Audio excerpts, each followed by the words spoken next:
Hi, welcome to the next tutorial in a series of video tutorials on Dmod creation.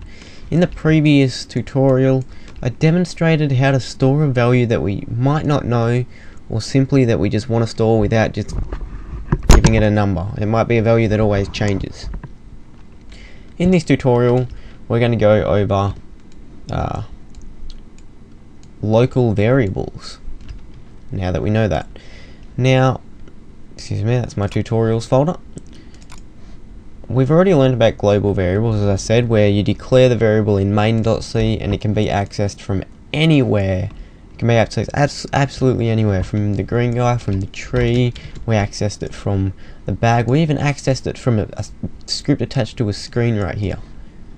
The difference between a local and a global variable is, with a local variable, it is declared in a script, in any script, and then it can only be accessed from within that same script, and it's not declared from main.c. So basically, I'm going to demonstrate a local variable right now.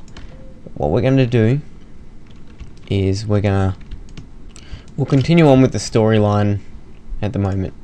So what we did is we made it so Dink can collect this bag, and then the story variable changes to 3. Now there was a problem here where Dink leaves the screen, comes back, and the bag is here again. So we're going to be fixing that at the end of this tutorial.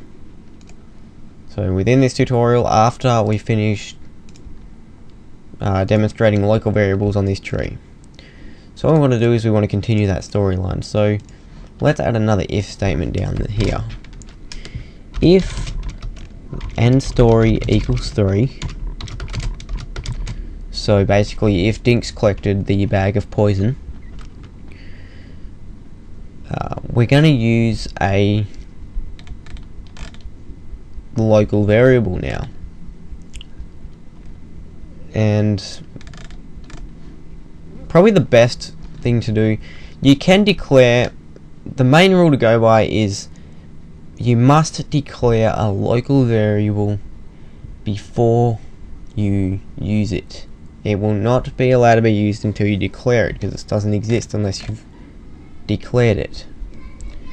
And by declare I mean created, if that's what you want to call it. So we're going to make a main procedure here for the tree. Excuse the yelling in the background from that little kid. So you can declare it anywhere in the script.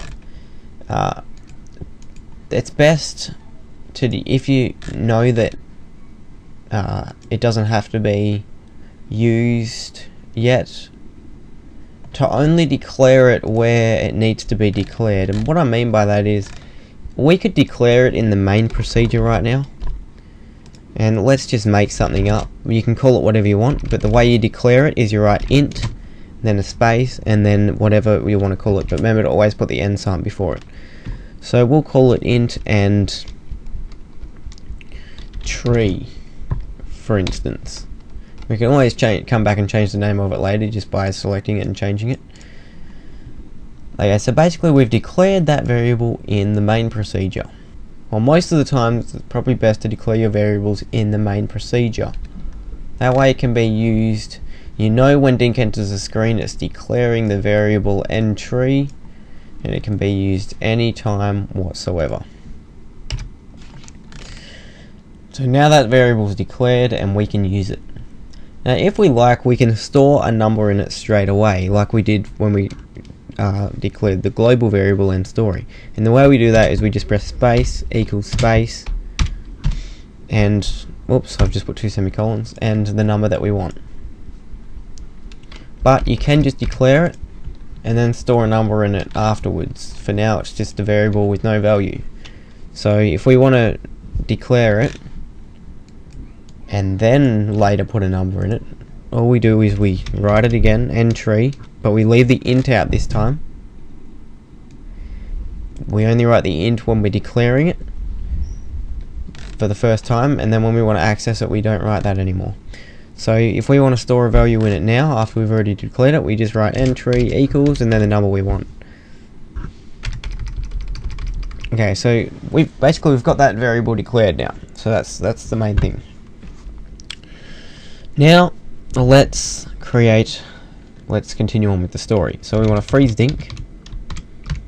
Dink's already collected the bag of poison. So what I'm going to do now is I'm going to write a series of say stop lines, but I'm going to stop the video while I write them, because you know all I'm doing is I'm writing a conversation. You already know how to do this, so I'm going to stop the video and then play it again, instead of wasting video time. Alright, so I've finished scripting the conversation part, which is all this. It's quite a long one.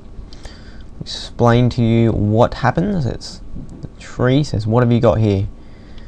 Actually, I'll just go into the game and I'll talk to the tree. It's easier than me having to read it out and say who says what, all that stuff, even though you can see it because it's got end current sprite and 1 for Dink, but I guess it's easy to just show you what it says. I'll just save it so it loads it in game. I need to use my keyboard because it's not going to let me switch. There we go. Now we're going to go. First we need to go through the story. Feel like a quest, really? I have a quest I need completed. What a coincidence. What do you need done? Can you please go and shut that lame tree? You know, the one to the southeast. No worries, consider it done. And I'm going to cheat here because I have ultimate cheating. I'm going to make myself fast just to get this done quicker.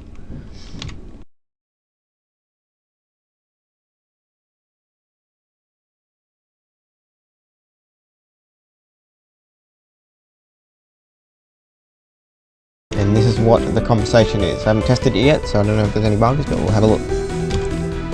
What have you got there? Poison for your demise. Prepare to die. Wait, please don't kill me. It's too late to beg now, you're going to die.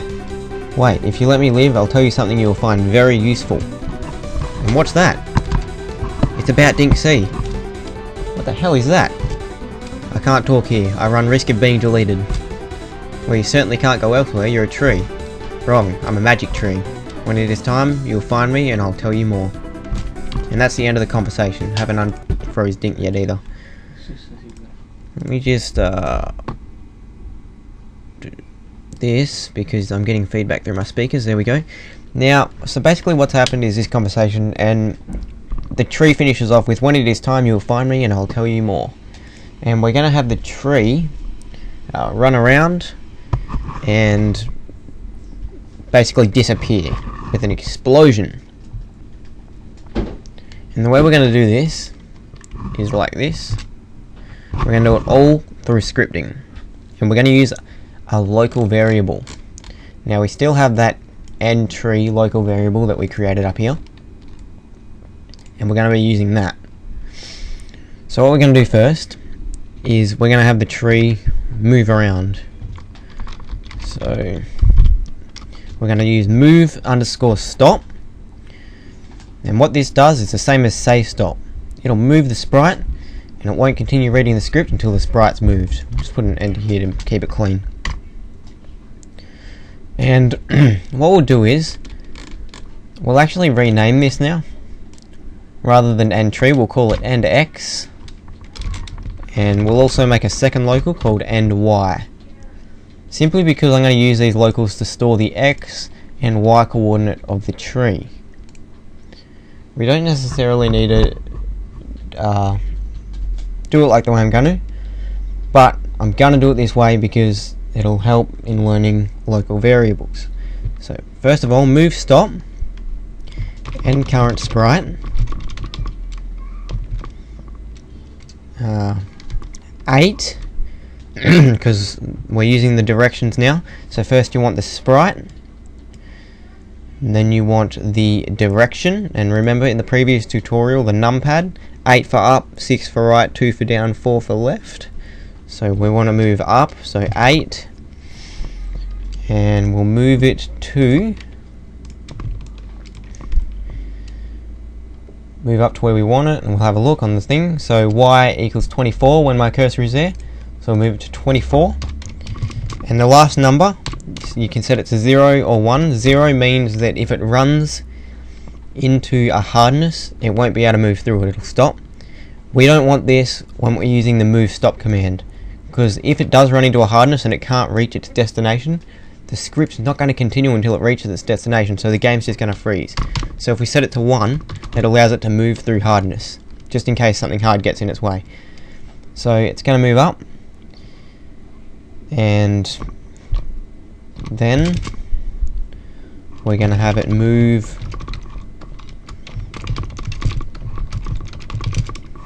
right, which is 6, to destination 439.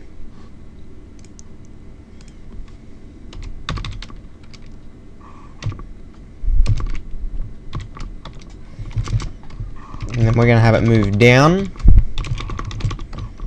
so 2, to destination 143. When a sprite's moving up or down, you always go off the Y coordinate, and when it's moving left and right, you go off the X coordinate. So we're going to move it down to 143, and sorry, I forgot the last number, 1, and then move it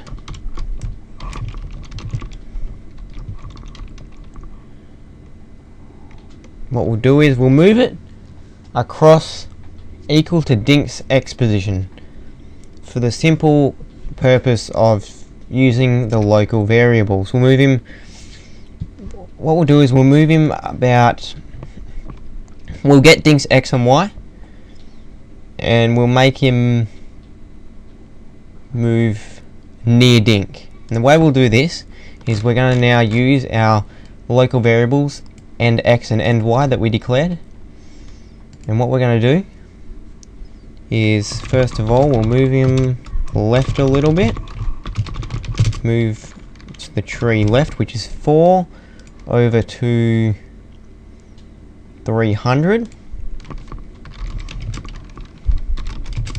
And then move him up again. He's going to go spastic before he, looks like he's having an epileptic fit before he disappears. And move him up to about 45. So 8, 45, 1. And now this is where we'll store Dink's X and Y. So we want to go int. Oh, sorry, we've already cleared it, so we won't go int. We want to go end X equals SPX 1, because 1 refers to Dink, -1, because as I described in the previous tutorial, if you replace any value that you normally set with -1, it instead stores the value that that sprite's currently at in this variable. So it's going to store end X is going to be equal to Dink's X position. Since we don't know where it is, because the player could have been standing anywhere when he talked to the tree, we needed to store it like this. Okay, so now we want to store his Y position in the end Y variable. These are local variables we're using now, so they can only be accessed by this script. So S equals SPY 1 -1. So now end X is equal to Dink's X position, and end Y is equal to Dink's Y position, wherever he may be standing. Now what we're going to do is we don't want the tree to simply move on top of Dink. We want him to move a little bit away. And we know now, after the tree's done all this moving, that he'll be equal to 300. The tree will be equal to X 300 and Y 45, because that's the last two lines he moved. So the tree's going to be about, I'll just get another tree to show you where it's going to be. 345. So the tree's going to be there. It's cut off because we don't have screen match on at the moment. We'll turn screen match on, not that we really need to, but that's where the tree's going to be. Now we know that Dink's not going to be anywhere more than, any more right than about here, because there's no way he could have talked to the tree from over this side of the screen. So we know that the tree, Dink's not going to be over here, so we don't have to worry about that. The tree's going to have to move left and down to get to Dink. Usually if you don't know, the player could have been anywhere for a script, you need to use a lot of if statements after you've stored the x and y to check where Dink is, and then depending where he is, you need to use different move stop lines to move the tree there. But we know Dink is going to be over here somewhere, and the tree's up here, so we need to move the tree left and down. Okay, so what we'll do is first move the tree, first make sure the tree is going to move near Dink and not on top of him. So what we'll do is we'll go and x negative equals, we'll say 40. What this will do is the end x variable is already storing Dink's x position, and then we're going to negative 40 off that. And basically what that's going to do, sorry, actually we'll plus 40. We'll plus 40 onto it. So what that's going to do is, let's say Dink's at 200, which is here, which he wouldn't be at 200, but let's say he's at 100, so he's here. There he is. We're gonna we're gonna plus 40 to x, so the tree will be 40 more, so it'll actually be there. So actually what we'll do is, that's a bit too close I think, so we'll plus a bit more. So we'll make the tree about, stupid screen match, we'll make the tree about there. So we'll plus 81 to x. Okay, so if Dink's standing there, the tree's gonna, that's how far away the tree's gonna be from Dink. Either way. And then we'll do the same with the y. We'll go and y plus equals 80, we'll just do 85, we'll round it up to 85 for the hell of it. So basically what's going to happen now is and x and y are going to store Dink's x and y coordinates, and we're going to plus 85 to each one. And now we're going to add some move stop lines for the tree. So what we're going to do is we're going to go move stop and current sprite. First we're going to move him left, so 4, and we want to move him to the end x variable's number. So all we do is we write end x and then 1 to make sure it can move through hardness. So, and it's going to store Dink's x coordinate, it's going to plus 85 to that, and then the tree is going to move left to that number. We don't know what it is, but that variable has it stored, so we can count on that variable knowing. And then we're going to go and current sprite. So the tree's up here somewhere, Dink's going to be down here, so we know the tree has to move left, and we know the tree's going to have to move down to get to him. So move and current sprite down, which is 2, and y, because that's going to be Dink's y coordinate plus 85. One moment. Actually, if we go plus 85, that could make the tree move into the water. So we'll leave the x at plus, but we'll negative 85 off the y, because the more further up the screen you get, the less the y gets. Okay, so basically store Dink's x position, store Dink's y position, plus 85 to x, negative 85 to the y position, move the tree left to the end x variable, move the tree down to the end y variable. Make sure you put the 1 there for the hardness, so it can move through hardness. And then we'll have the tree say, hang on, we'll have Dink say, wait, where can I find you?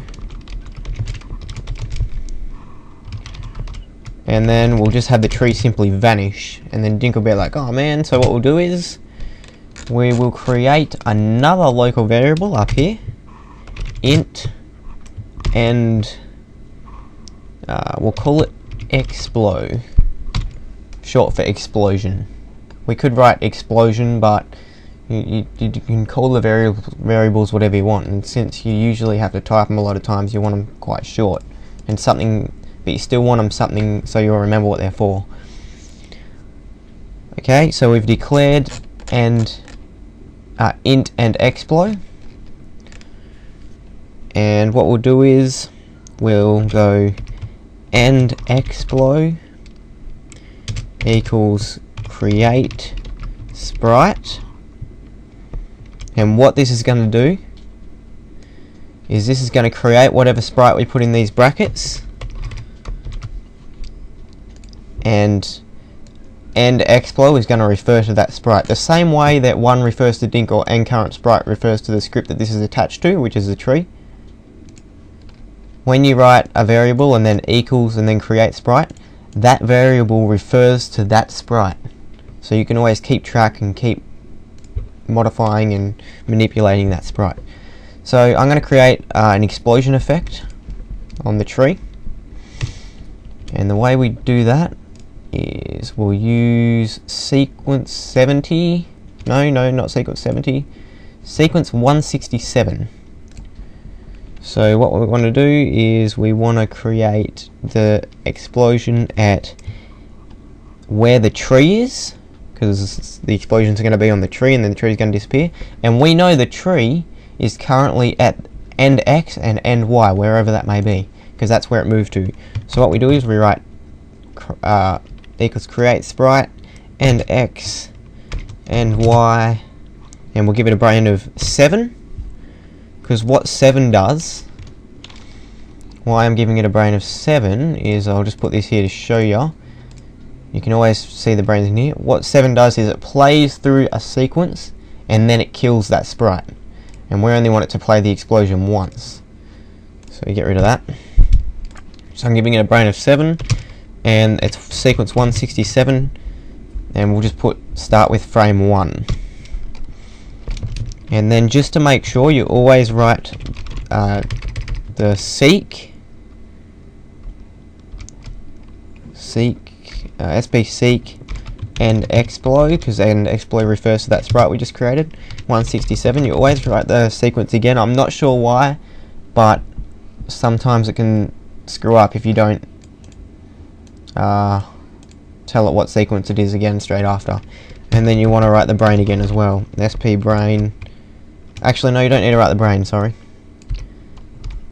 Just the sequence again. Make sure you write the sequence again, and we'll go in and test it in a minute to make sure, because I could be wrong. But basically what's going to happen is endExplo is going to refer to this explosion that we're creating that is going to play through and then die of sequence 167, which is the explosion.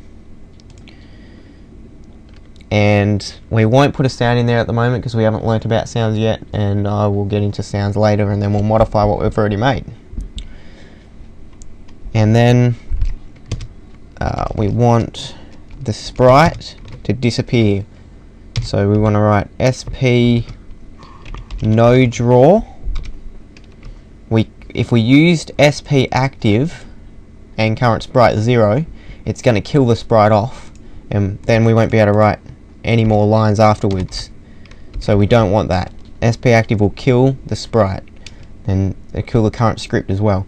So instead what we'll use is no draw, and we'll no draw and current sprite 1, and what that does is it simply says, it does what it says. It's gonna make the sprite not drawn, so basically invisible, but it's still gonna be there. So sp no draw and current sprite 1. We'll also remove its hardness since it's invisible and doesn't look like it's there, so we'll go sp hard and current sprite 1. Now sp hard is can be a bit confusing. 0 means it is hard, 1 means it isn't. And the reason for this is it's not asking if it is hard, it's asking if it's not hard, basically. 0 is hard, 1 isn't hard. Just remember that. It's the only two settings there is for sp hard. And then once you change the hardness of something through a script, you also need to declare draw underscore hard underscore map. And then basically what that's going to do is it's going to recalculate the hardness of the screen and update it. And then we'll have Dink say, oh man, now I'll never find the tree. Find the tree again.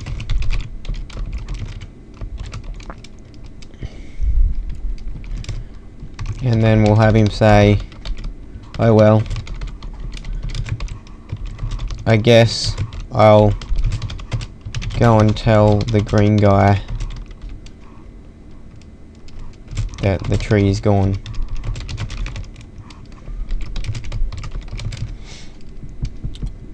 And then we'll change the end story variable to 4 so we can check if the player's done this yet. Unfreeze Dink,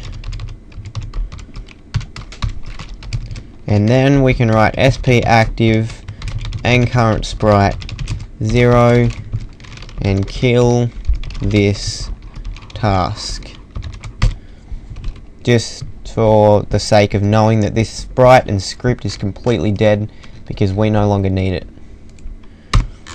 So there we go, that is the end of this script, and now we get to test it and see if we found any bugs, and if we have, problem solve and fix them. So let's do that. Now actually, yeah, we'll do that now. And I'm going to cheat and increase my speed. You might not have this cheat menu yet, so don't worry about it. But I like to cheat and increase my speed when I'm testing my own Dmods out. So get up to this quest and we'll test out what we've just done.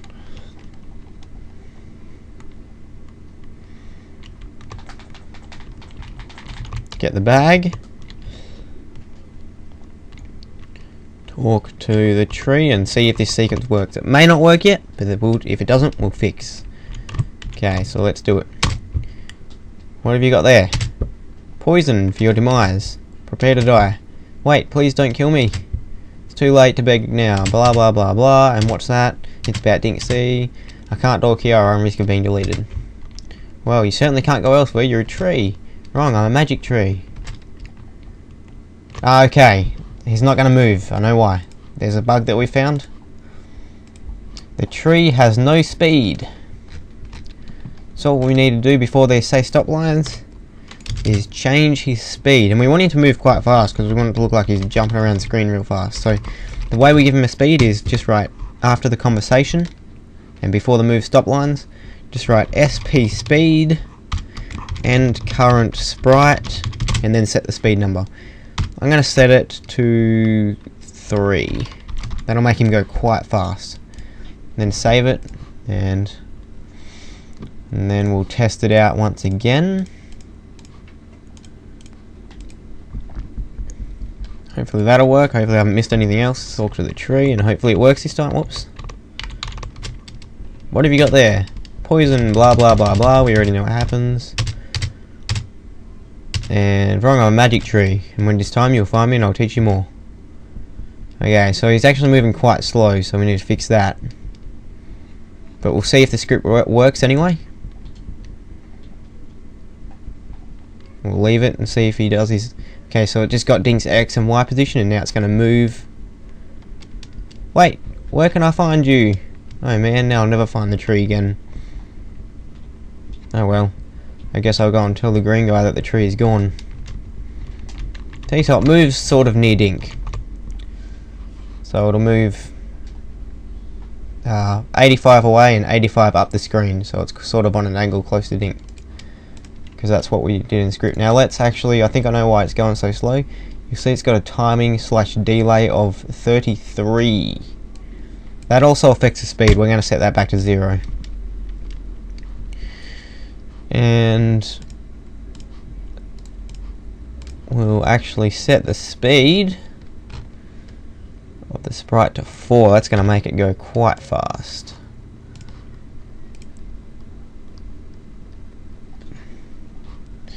And my editor's going to just die again by the looks of it. There we go. Dmod, Windows sound, play. And let's do this again. I'm just going to skip this part out because we I'll get up to the part where we're talking to the tree. Alright, so I have tested it out and it wasn't fast enough, so rather than recording me changing it again, I thought I'd just change it and get back up to talking to it. I've changed it once again to speed 10, so just change the SP speed to 10, and I'm testing this out now, and hopefully this will be fast enough. So let's have a look. We'll just skip all this. It's about Dink C. What the hell is that? I can't talk here. I run risk of being deleted. Well, you certainly can't go elsewhere. You're a tree. Wrong, I'm a magic tree. When it is time, you'll find me and I'll tell you more. Wait, where can I find you? Oh man, now I'll never find the tree again. Oh well, I guess I'll go and tell the green guy that the tree is gone. So, there you go. That's the end of this tutorial. We continued on with the storyline, and we made 3 local variables, 2 to store the X and Y position of Dink and modify it so we can move the tree to a modified position near Dink, and then 1 so we can create a sprite and make that variable refer to that sprite. So you can see how local variables work. These variables can only be accessed from within these scripts. We cannot go into another script and use those variables. Once we leave the screen, those variables are going to die. And once we come back in the screen, they will have to be redeclared, which they will be because it's in the main procedure, in order for the variables to work again. Okay, now I said I'd fix that bag, the bag that has the problem of coming back, but I'm going to do that in the next tutorial. I'm going to make it a separate tutorial because we're also going to fix this tree, because this tree is actually also going to come back because it's placed by the editor, and I'll show you how to fix both the bag and the tree in the next tutorial. So see you then.